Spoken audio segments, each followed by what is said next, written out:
बिस्मिल्लाहिर्रहमानिर्रहीम। अनगिनत दुरूद व सलाम नबी आखिर ज़मां मोहम्मद मुस्तफ़ा सल्लल्लाहु अलैहि वसल्लम और उनकी आल पर। पावर कॉरिडोर सीरीज़ की नई वीडियो के साथ शहज़ाद अनवर फ़ारूकी एक मरतबा फिर आपकी खिदमत में हाज़िर है। और आज हम बात करेंगे इंडिया और चाइना के दरमियान जो ताज़ा तरीन सूरत हाल है सरहदी, और जिसमें चीन ने इस मौके पर बड़ी हिम्मत का मुजाहरा करते हुए भारतीय फ़ौजियों को कैदी बना लिया है। और मिन्नत समाजत के बाद आर्मी चीफ़ जो हैं भारत के, वो अपने फ़ौजियों को छुड़ा पाने में कामयाब हुए हैं। इसकी कुछ तफसील रखेंगे कि ये मामला है क्या। इस तफसील में जाने से पहले मैं गुजारिश कर दूं कि अगर अभी तक आपने इस चैनल को सब्सक्राइब नहीं किया तो आप इस चैनल को सब्सक्राइब कर लें, शेयर भी करें और बेल आइकन को दबा दें ताकि ताज़ा तरीन जो भी सूरत हाल हो और जो भी हमारी वीडियोज़ हैं वो आप तक इन टाइम पहुंच सकें। और अपने फ़ीडबैक से ज़रूर आगाह कीजिएगा। तो जनाब, मामला ये है कि जुमे के दिन से ये जो चाइना और इंडिया की कशमकश है, ये इसका सिलसिला जारी है। और इस दफ़ा मामला जो है वो आप समझ लीजिए कि जनूब मशरक़ी लद्दाख की तरफ एक प्योंग नाम की एक झील है, जो कि आप समझ लीजिए कि लद्दाख से कोई 80 किलोमीटर का फ़ासला होगा। यहाँ से बात का आगाज़ होता है और ये कोई एक स्पेसिफ़िक पॉइंट या एक जगह नहीं है कि जहाँ पे ये लड़ाई हो रही है। और इस वक्त भी ये फ़ौजें जो हैं वो आमने सामने हैं, क्योंकि ये कहा जा रहा है कि भारतीय जो आर्मी चीफ़ हैं वो निरोने जो हैं, जनरल निरोने, वो पर्सनली वहाँ लद्दाख पहुँचे हैं और उन्होंने वहाँ पे जाके अपने चीनी हम मनसब से बात करने के बाद कुछ फ़ौजियों को छुड़ा लिया है। लेकिन अभी तक इसकी तस्दीक नहीं हो पा रही कि तमाम के तमाम लोग जो हैं वो छुड़ाने में कामयाब हो सके हैं या नहीं, और आया वाकई चीन ने वो तमाम कैदी जो हैं वो उन्होंने छोड़ दिए हैं या नहीं। ये चीन का और भारत का ये पहला मार्का नहीं है। इससे पहले भी 1961-62 में इनके दरमियान 1962 में जो है वो लड़ाई हो चुकी है बाकायदा जंग की सूरत में। और ये जो कश्मीर का मामला है, जिसके हवाले से अभी भारत जो है वो चिराग पा है कि दुनिया इसकी तरफ क्यों तवज्जो कर रही है, तो एक मरतबा फिर कश्मीर जो है वो मरकज़ी नुक्ता बन गया है इस वक्त दुनिया की आंखों में। चूँकि चीन एक बहुत बड़ी सुपर पावर है और भारत भी एक उभरती हुई इलाकाई ताकत है, जो कि मुआशी तौर पर अपना एक साइज़ दिखाने को या इस इलाके की अमेरिका की तरफ से थानेदारी करने की कोशिश को वो दिखाता रहता है। तो ये आप समझ लीजिए कि एक मरतबा फिर दो एटमी क़ुव्वतें जो हैं वो आमने सामने हैं और एक दूसरे की आंखों में आंखें डाले हुए हैं। और चूँकि इन दोनों मुल्कों के दरमियान भी जंग हो चुकी है बाकायदा, तो किसी दूसरी जंग का या रवायती जंग का जो ख़तरा है वो भी बहरहाल वहाँ पर मौजूद है। हमारे ज़राए ये दावा करते हैं कि कश्मीर के हवाले से जो डिप्लॉयड भारतीय फ़ौज है वो चूँकि उनके हौसले टूटे हुए हैं ऑलरेडी, वो बड़ी मुश्किल में हैं। वहाँ पे वो सालों से एक तो वहाँ की आवाम को कंट्रोल रखने में उनको दुश्वारी पेश आ रही है, दूसरा वहाँ पे जो आज़ादी की तहरीक चल रही है जिसमें वहाँ के मकामी लोग जो हैं वो जद्दोजहद कर रहे हैं, वो मुसल्लह जद्दोजहद भी कर रहे हैं, तो उनसे निमटने में भी उनको परेशानी हो रही है। पाकिस्तान के साथ शरारतबाजी का सिलसिला जारी है।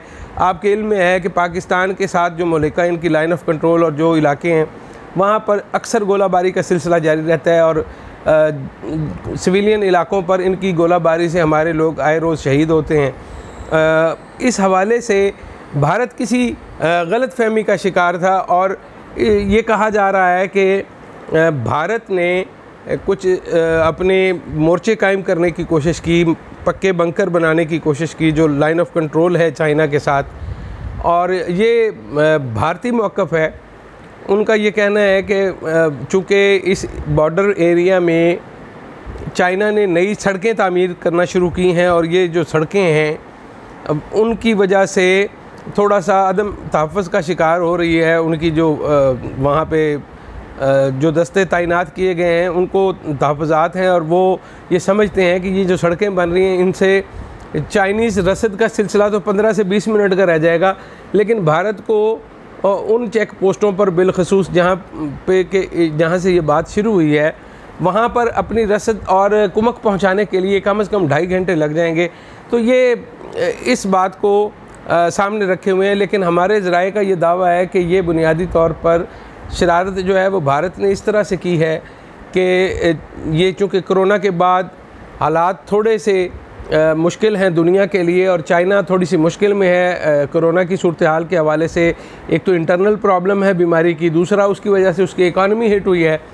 वो इस वक्त ये समझते थे कि शायद चाइना जो है उनकी किसी इश्तियाल अंगेज़ी का उस तरह से जवाब नहीं देगा, लेकिन बंकर तामीर करने के हवाले से चाइना ने फ़ौरन रिएक्ट किया, और उन्होंने ना सिर्फ रिएक्ट किया बल्कि ख़ुद भारतीय ज़राए अबलाग ये तस्लीम कर रहे हैं कि चाइनीज़ उनके इलाके में 3 किलोमीटर आ गए हैं। बार इस हवाले से जो चाइनीज़ मीडिया और चाइना के जो ज़राए हैं वो ये बताते हैं कि ये जो LOC है इसको कभी डिफ़ाइन नहीं किया गया, और आज तक कभी यहाँ पर बाकायदा फ़ौजी हुकाम ने आपस में नक्शों का तबादला भी नहीं किया।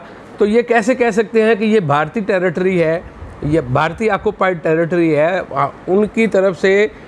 तो इस बात को भी तस्लीम करने से इनकार कर दिया गया है कि ये किसी किस्म की भारतीय इलाके में मुदाखलत है, क्योंकि भारत का मौक़िफ़ ये है। यहाँ पे जो चेक पोस्टें या जो पॉइंट्स हैं इस जो वादी लद्दाख है, इसमें जो 2167 किलोमीटर के लगभग ये जो पूरी भारत और चाइना की जो बॉर्डर है वो एक दूसरे के साथ चलती है। तो इसमें ये जो लद्दाख वाला पोर्शन है, इसमें आप समझ लीजिए कि इन मकामात को जहाँ पर ये दोनों ममालिक की फ़ौजें आमने सामने हैं, भारत का ये मानना है कि वो जो तामीरात कर रहे हैं वो फिंगर 8 जो पॉइंट है वहाँ पे यानी अपनी वहाँ से बॉर्डर शुरू होता है, या एक दूसरे के साथ हदबंदी, आप इसको आर्जी माफ़ कीजिएगा आर्जी कंट्रोल लाइन समझ सकते हैं। लेकिन इसके जवाब में जो चाइनीज़ का मौक़िफ़ है वो तो इसको जो फिंगर 2 है उस चेक पोस्ट को या उस मकाम को वो मानते हैं कि वहाँ पे उनकी चूँकि सरहदी चौकी मौजूद है, तो इसलिए 8वें दर्जे तक जाने की ज़रूरत नहीं है उनके ख़्याल में। तो बॉर्डर वहाँ पे या कंट्रोल लाइन वहाँ पे एग्ज़िस्ट नहीं करती जिसको भारत समझे हुए है।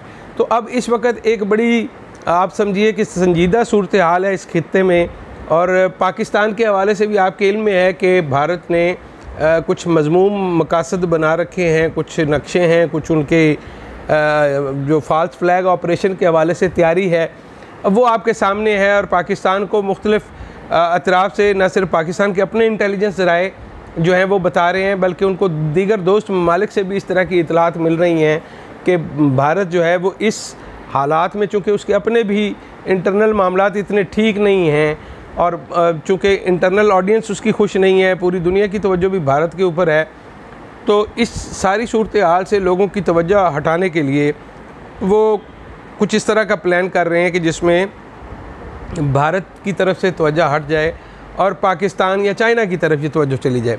तो अभी तक की ये सूरत हाल है। ये जो भारतीय जर्नैल हैं, जनरल नरवणे जो हैं, ये 2 दिन से वहीं वो कोशिश कर रहे थे कि किसी तरह से इस मामले को पैचअप करने में कामयाब हो सकें, लेकिन अभी तक की सूरत हाल नॉर्मल नहीं है। वहाँ पर जंग का ख़दशा मौजूद है। दोनों एटमी ताकतें एक दूसरे की आंखों में आंखें डालकर देख रही हैं, और ये इस इंतज़ार में है कि कौन पहले आंख झपकता है।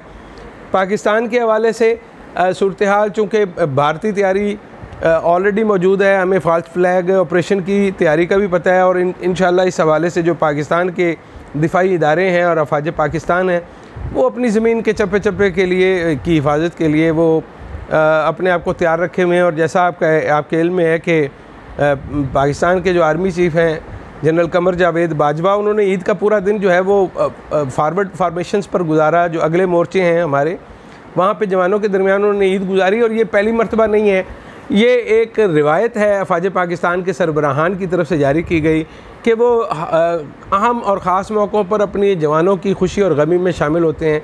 तो ये वो जज्बा है जो अफवाज पाकिस्तान को एक दूसरे के साथ जोड़े हुए है, सरबराह से लेकर एक आम सिपाही तक, ये यकजान और दो कालब या कई कालब के तौर पर एक दूसरे के साथ जुड़े हुए हैं और एक ही तरह से सोचते हैं, जिसमें जो है वो शहादत का जज्बा हर सूरत आपको नज़र आएगा।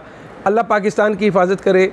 आप इस सूरत हाल में जो मज़ीद भी इसमें आगे जो तब्दीली आती है हम उससे भी आपको आगाह रखेंगे। अपना बहुत सारा ख्याल रखिएगा। इंशाल्लाह फिर मुलाकात होगी। अल्लाह निगहबान।